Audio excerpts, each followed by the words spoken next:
Alright, so I'm going to talk about the justice system.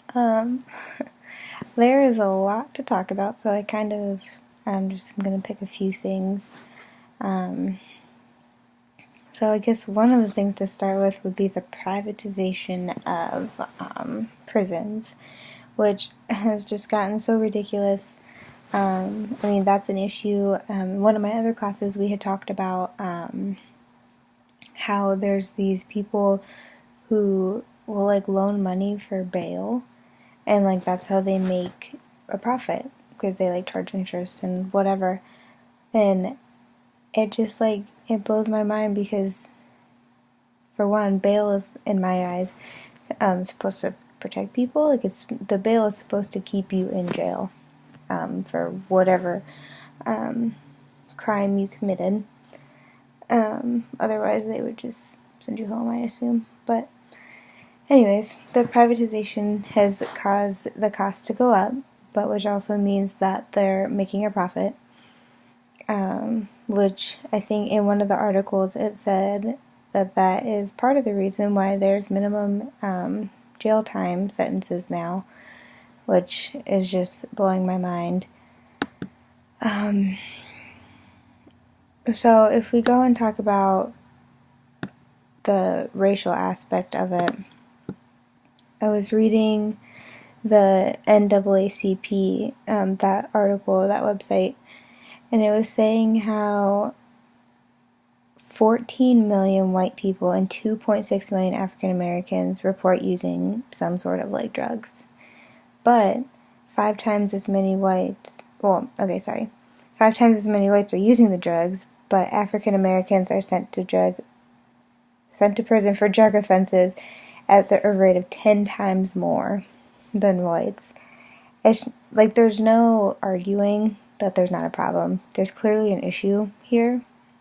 If we want to start talking about the police issues, the police violence, no, I don't think that all police officers are bad. I have several friends that are police officers, and I think that a lot of them go into it for good reasons, but there are always those bad people who go into it to protect people, but they do it for the wrong reasons. And in some ways, I understand that the cops are trying to protect themselves, but in the same token, African Americans and other minorities don't feel protected by the police officers, and that's not what the point of police officers are. Police officers they aren't the ones that need to feel protected. They need to protect others. And I think that in that aspect they're lacking and they're kind of failing.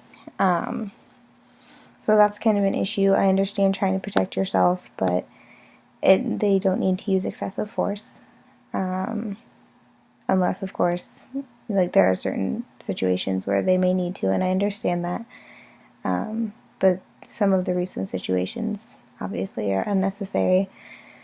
Let's see. The drug sentencing, that just threw me for a loop.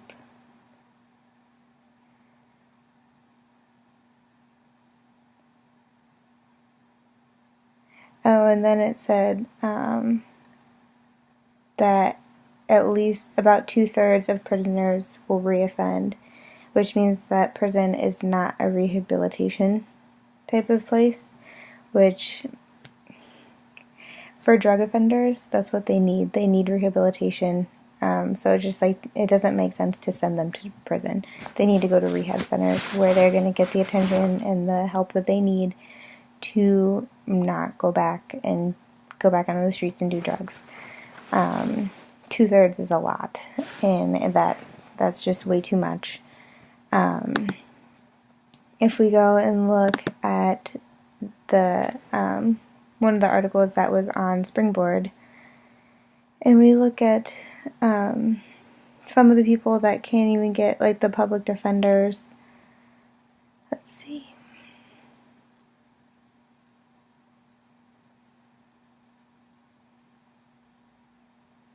It even says that people who can afford to hire an attorney are less likely to be imprisoned, and that that just goes back to the whole poverty thing.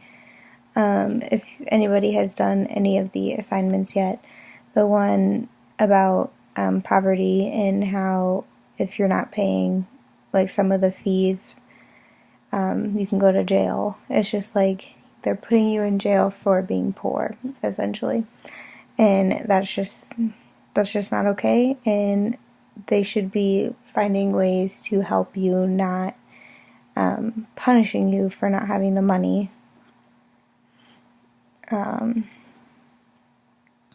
Let's see. Okay.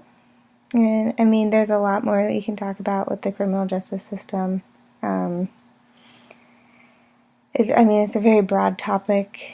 There's so much, but when you talk about race in the criminal justice system, there's a lot.